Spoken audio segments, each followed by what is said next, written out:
Substandard na iniwan pa. Yan ang tumabad kina DPWH Secretary Vince Dizon at Independent Commission for Infrastructure Special Advisor Benjamin Magalong sa isinasagawang inspeksyon sa flood control project sa La Union. Yan ang ulat ni Janice Dennis ng PTV Cordillera. Manipis na bakal at semento. Walang pipe at sira-sira ang proyekto. Yan ang inabutan ni DPWH Secretary Vince Dizon sa kanyang inspeksyon sa isang dike sa Bawang, La Union kasama si Independent Commission for Infrastructure o ICI Special Advisor Benjamin Magalong kaninang umaga. Ayon kay Dizon, substandard ang proyekto at walang maipakitang engineering design. Iginiit rin niya na tila minadali ang proyekto dahil super substandard ang mga materyales na ginamit sa proyekto. Well, nakakadismaya talaga, no? Kasi sa mata pa lang, nakikita na natin na marami na namang problema. Kaparehas din ng mga problemang nakita natin sa Bulacan, sa Mindoro, nakikita din natin dito. No? Nakita din ni Dizon na hindi pa tapos at ginagawa pa ang proyekto pero nai-report na itong completed noong Marso. Ayon pa kay Dizon, aabot sa 180 million pesos ang pondo ng naturang proyekto.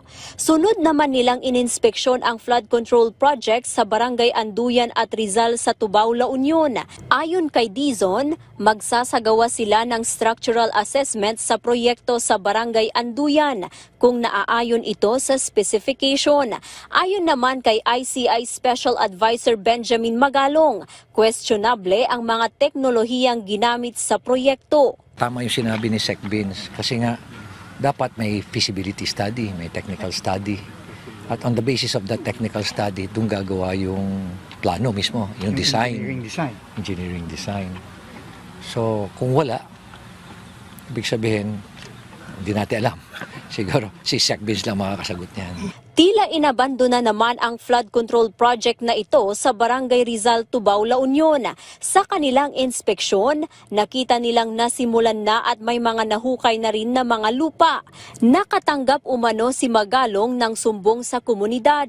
Ayon pa kay Dizon, posibleng ghost project ang proyekto. Sa mga nakikita nating either ghost o substandard, pag nagtanong ako, may plano ba dito? May plano ba? Akin ang plano? Nasaan ang plano? Ang sagot lagi, nung mga dinadat na natin doon, walang plano. Iginiit pa niya na tila pare-pareho ang mga proyekto na substandard at walang mga kaplano-plano. Nagbabala rin siya sa mga kontraktor ng mga proyekto na posibleng maharap sila sa karampatang parusa kung mapatunayang ghost project ang mga ito. Janice Dennis para sa Pambansang TV sa Bagong Pilipinas.